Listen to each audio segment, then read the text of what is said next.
All right, talking about it, my dude. Talking about it, my dude.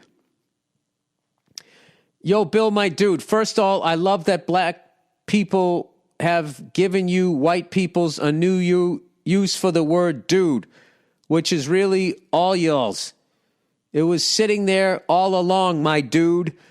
Oh, I guess that's how black people... I like my dude is funny. It doesn't sound right coming out of my mouth. And you know what? I stay in my lane. Wait a minute. I married a black woman. I can't say I stay in my lane. All right. I veered off a little bit. Okay, on to it. Heard you give up on caring about COVID shit last week, and I want to tell you, I ain't been talking about COVID shit to anyone for a while now. About a year and a half ago, I saw my doctor, who is a real person and is in an office and uses a stethoscope and has cotton balls in a jar. A real-ass doctor out here outside of Atlanta.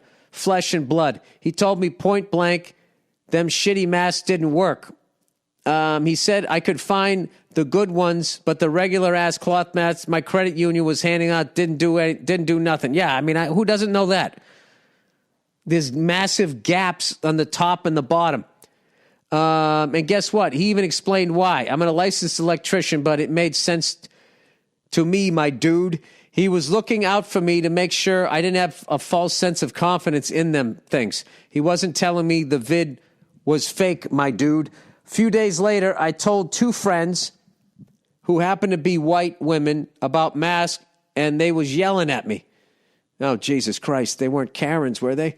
I was just looking out because they showed up to a place with a mask that said Gucci in sequins. Oh, God, yeah. Yeah, why now? Let me ask you a question. Why did you think that they were going to listen to you? You know, like I felt like that was a major character flaw during this pandemic, where you're such a self-involved person that you had to have some sort of flair on your mask. You know what I mean? To show that you're different. And I still just need to stand out, need to have some sort of focus, or show that I have money. Anyway, then they started coming at me like they was nurses and doctors and asking why they ain't heard that. I ain't lying, my dude. Now they are saying on TV what my doctor said almost 2 years ago. 2 years for that shit. They hit the Twitter, my dude. This is why I've been questioning stuff. But like I said, just said to myself. But like I just said to myself, that's the end. Thanks, and stay lotioned. I will.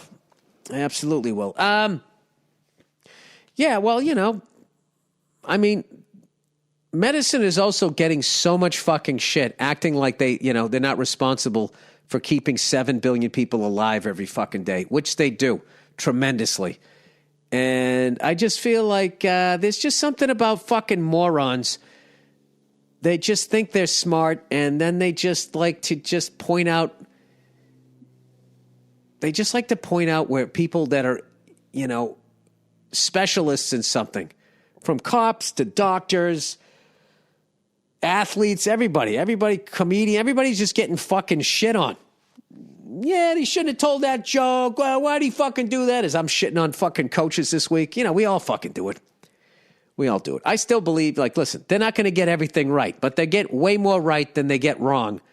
And I am alive today because of doctors. If not, I would have died of a ruptured fucking appendix, all right? So I have no problem with doctors. And I don't care that they work at more of a snail's pace than these shoot from the hip guys who fucking leave mainstream medicine. Of course you can fucking have new information. You don't have any fucking checks and balances anymore. But I also know that the other thing is fucking, it's corrupt, whatever. FDA has former people from the pharmaceutical companies as their members, and they pass shit, and I don't know, whatever. Who gives a fuck? I don't care. Okay? I'm still alive, so somebody's doing something right.